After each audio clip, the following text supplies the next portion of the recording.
पंचांग के अनुसार हर महीने शुक्ल पक्ष की अष्टमी को मासिक दुर्गा अष्टमी मनाई जाती है। हिंदू धर्म में मासिक दुर्गा अष्टमी का विशेष महत्व है।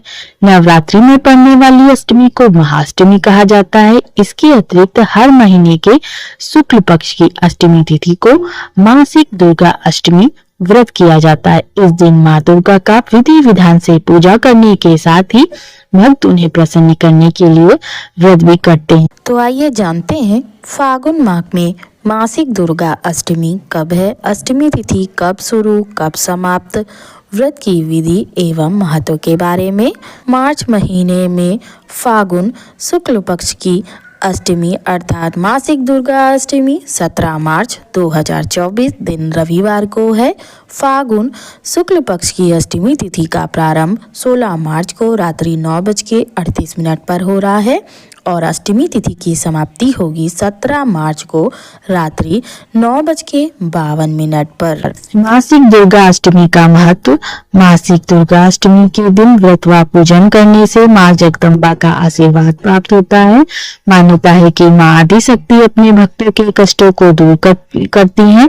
दुर्गा अष्टमी व्रत करने से घर में खुशहाली, सुख, समृद्धि और धन आता है। मासिक दुर्गा अष्टमी पूजा विधि। मासिक दुर्गा अष्टमी करने वाले साधकों को सप्तमी के दिन सात्विक भोजन ग्रहण करना चाहिए। रात्रि में भूमि पर शयन करना चाहिए। अगले दिन यानी अष्टमी तिथि को ब्रह्म बेला में उठकर घर की अच्छी तरह से साफ सफाई कर गंगा जल से पवित्र करे। उसके उपरांत गंगा जल युक्त पानी से स्नान ध्यान करे। फिर लाल रंग का रंगीन वस्त्र धारण कर आचमन करे और अपने आप को पवित्र करें। इस समय माता का ध्यान कर व्रत का संकल्प लें।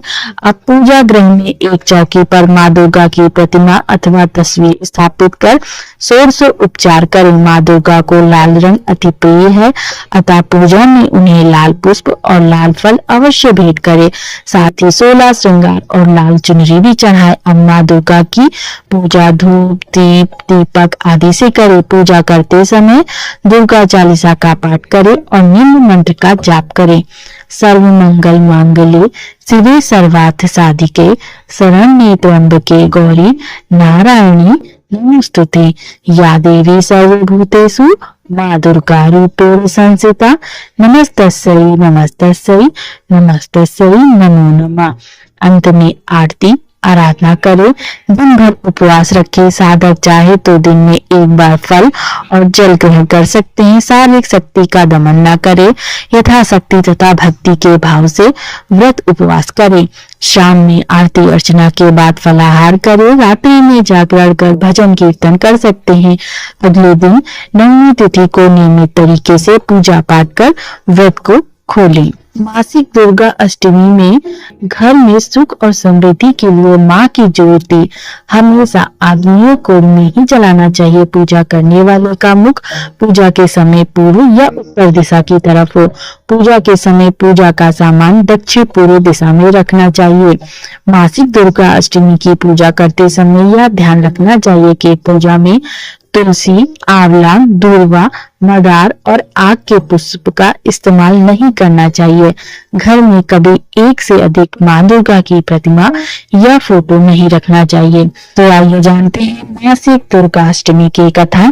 पौराणिक मान्यता के अनुसार प्राचीन काल में असुर दंभ को महिषासुर नाम के एक पुत्र की प्राप्ति हुई थी, जिसके भीतर बचपन से ही अमर होने की प्रबल इच्छा थी। अपनी इस इच्छा की पूर्ति के लिए उसने अमर होने का वरदान हासिल करने के लिए ब्रह्मा जी की घोर तपस्या आरंभ की। महिषासुर द्वारा की गई इस कठोर तपस्या से ब्रह्मा जी प्रसन्न हुए और उन्होंने वैसा ही किया जैसा महिषासुर चाहता था। ब्रह्मा जी ने खुश होकर उसे मनचाहा वरदान मांगने को कहा। ऐसे में महिषासुर जो सिर्फ अमर होना चाहता था, उसने ब्रह्मा जी से वरदान मांगते हुए खुद को अमर करने के लिए बाध्य किया। परंतु ब्रह्मा जी ने महिषासुर को अमरता का वरदान देने की बात ये कहते हुए टाल दी कि जन्म के बाद मृत्यु और मृत्यु के बाद जन्म निश्चित है, इसलिए अमरता जैसी किसी बात का कोई अस्तित्व नहीं।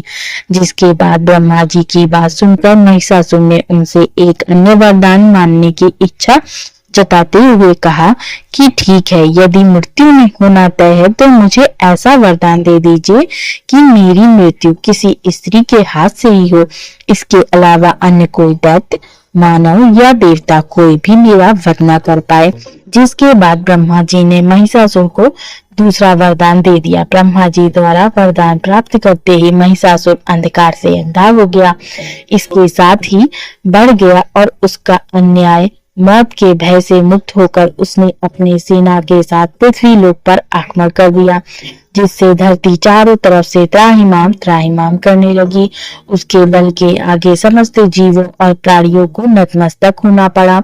जिसके बाद पृथ्वी और पाताल को अपने अधीन करने के बाद अहंकारी महिषासुर ने इंद्रलोक पर भी आक्रमण कर दिया, जिसमें उन्होंने इंद्रदेव को पराजित कर स्वर्ग पर कब्जा कर लिया। महिषासुर ने पैसे परेशान होकर सभी देवी देवता त्रिदेव के पास सहायता मांगने पहुंचे। इस पर विष्णु जी ने उसके अंत के लिए देवी शक्ति के निर्माण की सलाह दी, जिसके बाद सभी देवताओं ने मिलकर देवी शक्ति को सहायता के लिए पुकारा और इस पुकार को सुनकर सभी देवताओं के शरीर में से निकले तेज ने एक अत्यंत खूबसूरत सुंदरी का निर्माण किया। उसी तेज से निकली मां आदिशक्ति, जिसके स्वरूप और तेज से सभी देवता भी आश्चर्यचकित हो गए। त्रिदेवों की मदद से निर्मित हुई देवी दुर्गा को हिमवान ने सवारी के लिए सिंह दिया और इसी प्रकार वहां मौजूद सभी देवताओं ने भी मां को अपने अपने एक अस्त्र शस्त्र सौंपे और इस तरह स्वर्ग में देवी दुर्गा को इस समस्या हेतु तैयार किया गया।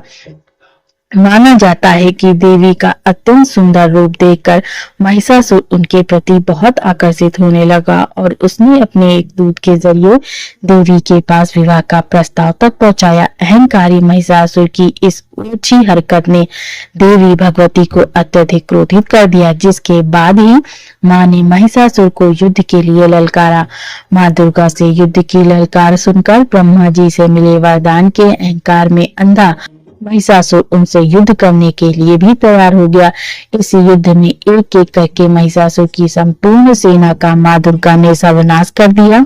इस दौरान माना ये भी जाता है कि ये युद्ध पूरे 9 दिन तक चला, जिस दौरान असुरों के सम्राट महिषासुर ने विभिन्न रूप लेकर देवी को छलने की कई बार कोशिश की, लेकिन उसकी सभी कोशिशें आखिरकार नाकाम रही और देवी भगवती ने अपने चक्र से इस युद्ध में महिषासुर का सिर काटते हुए उसका वध कर दिया।